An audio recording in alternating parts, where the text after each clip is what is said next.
No, I rate that. Yeah. I want to actually also I rate that. All right, I'm taking it. Oh, yeah. Oh, you want that. slang? Crudy, what you seeing, fam? What you seeing, fam? It's popping people them. It's Slidey McPatty. And I'm here with that boy, man. One of the future GOATs in the building, man. Jordan Ward, man. How you doing? Good, man. How you doing? I'm good. I'm chilling, man. And yo, yesterday you went crazy. I wasn't expecting, like I actually was not expecting that. And it's funny because one of the first tracks you played, I think it was IDC. It's funny because I heard that, like someone low-key sampled that and made a Jersey club beat out of that. I'm like, yo, low-key. I think I heard that. Really? On like SoundCloud or some shit. Oh, word. That's crazy. Now, how do you keep your energy level so high? Like when you're on stage performing? Shoot, man, honestly, just regulating my energy throughout the day. You see how I am right now. I'm chilling, you feel me? So I just be chilling. Honestly, try to fuel my body the right way, you know what I mean? Make sure I'm eating the right things, make sure I'm getting rest, drinking water.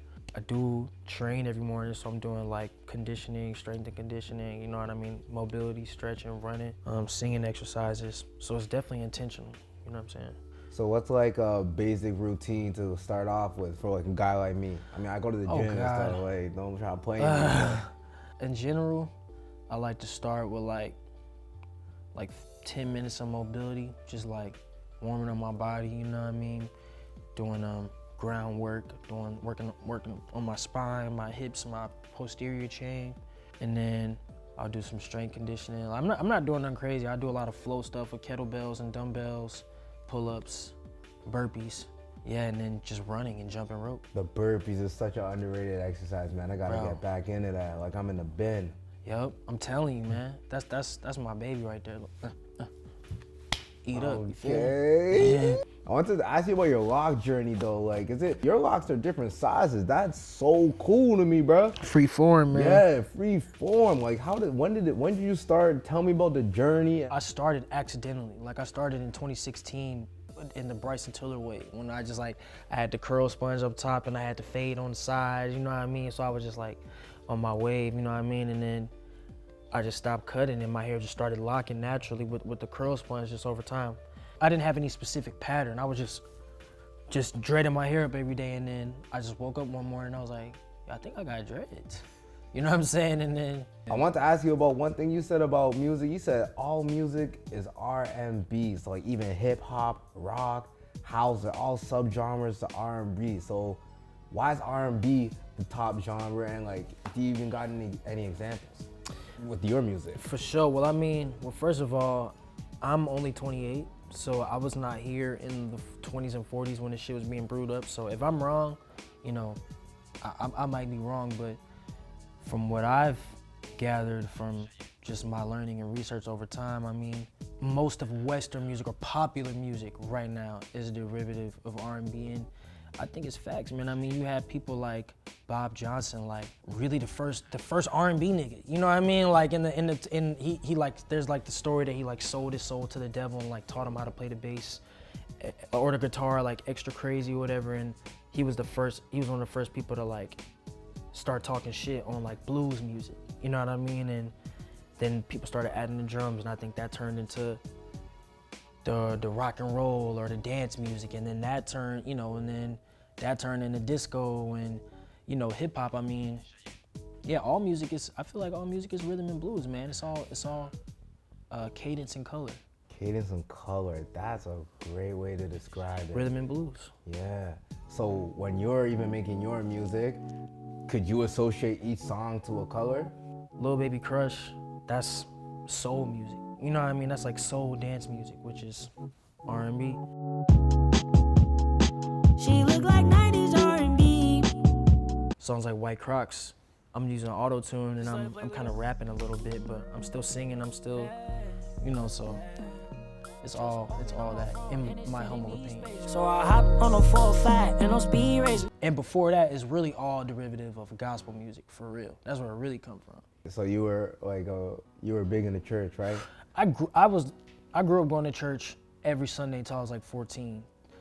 I was never really religious. I do have a relationship with God, you know what I mean? But I never really identified with like my religious upbringing, one thing I always identified with was the music. My mom was heavily involved in the music ministry, and I was a single child, single parent. So before I had my own thing going on, everywhere she was at, I was at. You feel me? So I soaked that up. I spent hours on the pews just doing my math homework while I'm hearing the choir director break down the soprano section, the alto section, the tenor section, you know what I mean? So I feel like that was a huge influence on me.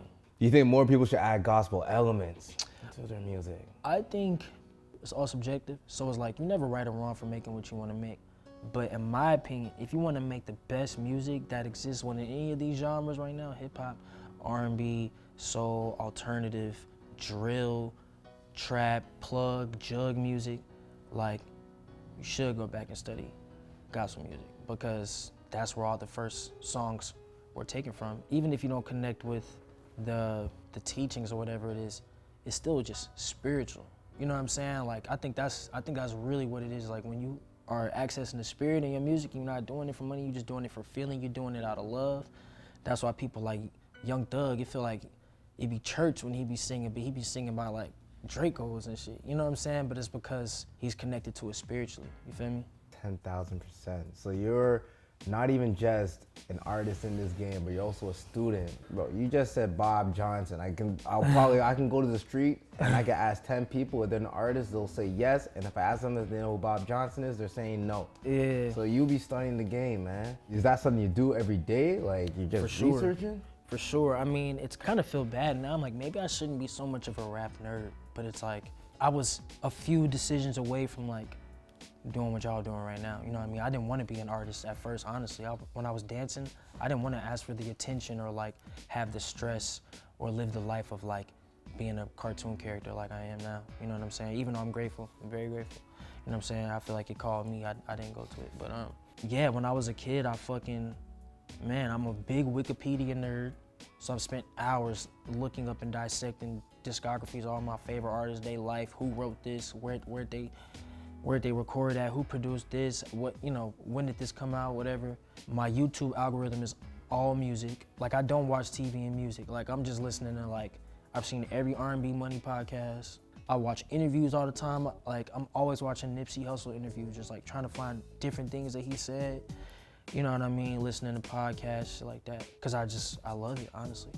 So when you're listening to what they said, are you listening to just all the lessons that they give you, or is it more just on how they create their music and try to like take from them? Honestly, just studying, man. Just studying, man. Yeah, for sure the music. For sure listening to the process of the music and like just picking up on certain things, certain emotions that they felt. You know, Nipsey in this one interview, Nipsey was like, I went through every emotion. I'm sure we all know as creative people, you go through every emotion, you know what I mean? You wanna quit, you fall in love with it, you know, whatever it is. So to hear things like that, you know, to see likeness in yourself through other people's interviews and shit is like affirming and guiding, you know what I mean? So two of my biggest goals is, obviously I feel like we all want financial freedom, which is crazy because I feel like the fact that I do what I love, but also creative freedom.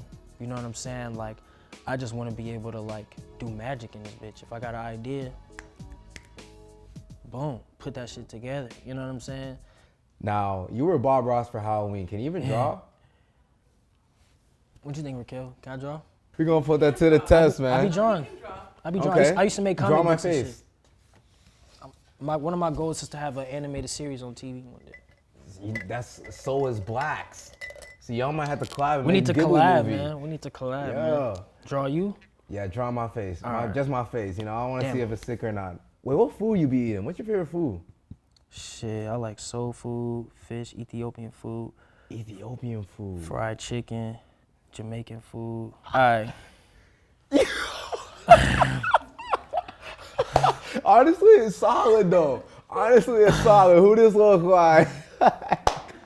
I can't lie, you did way better than me. With the quickness, bro. With the quickness. With the quickness. I like a crude style. Hold on, let me. I like the crude, like adult cartoon style. Yeah, draw my you know? neck beard in there. Yeah, I ain't gonna play you like that.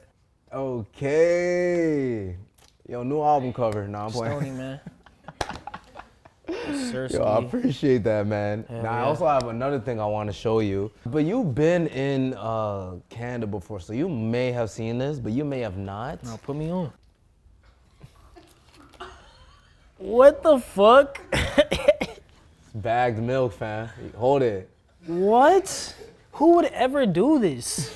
What are you gonna do with this? I mean, Drink it? yeah, you gotta cut it and put it in a jug. Oh Right? my God. This is, I don't stand by this. I'm sorry. Nothing about it. I don't rock with milk. I don't rock with it. What's your fashion saying though, like, man? Well, first of all, I think there's a difference between like enjoying clothes and liking style and being into fashion. You know what I mean? Like the art form and shit. Like, I'm not a fashion dude. You feel me? Like I'm not keeping up with the brands. I don't cut and sew. Like I'm not losing sleep over that shit. You know what I mean? But I do have a specific style, and I know what I don't like to wear, and I know what I like to wear, and I really enjoy clothes. And my friends are into fashion, so that should just be rubbing off on me. But I actually shout out my best friend, Angelo Saunders. That's my brother. Know him? He's a dancer. He was a dancer as well. He styles me. He works at Dover Street in New York. He be getting me all the drip. He's seen me go from a dancer to the artist. He's seen me go through my fashion, you know, so he knows what I like. Right now we got a little film, I think it's ERL, you feel me? Okay. You know what I'm saying? A little clop, I don't know what this is. Supreme Tims. Okay. Hanes, you feel me? Yup.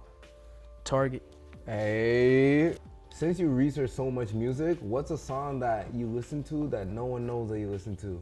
I really don't know if I have a guilty pleasure song, man. Cause I've been listening to like, in high school I was like a Chief Keef fan and a Lady Gaga fan like at the same time. You know what I mean? So it's like, I don't have no guilty pleasure. Like I just be playing shit. I was just in the city, in the green room the other day playing Time After Time by Cyndi Lauper. Oh, like that shit hard. You know what I'm saying? I feel that. My playlist will go from Pop Smoke to Tom Odell. Who's that? Another love, another love. It brings an emotion out of me that like none of these guys have seen, and they never will. But my last question for you, member, just before we wrap it up, is what makes you happy? My mom, my family, my relationship with God. Just knowing, I'm just grateful to just be where I'm at. You know what I mean? Just feel like I have a source, you know what I'm saying? Weed, food, women, respectfully. My youngins, my niece, my nephews, and like my goddaughters and shit like that. Music makes me happy. Oh my God, music is like the gift that keeps on giving, bro. I love music, man.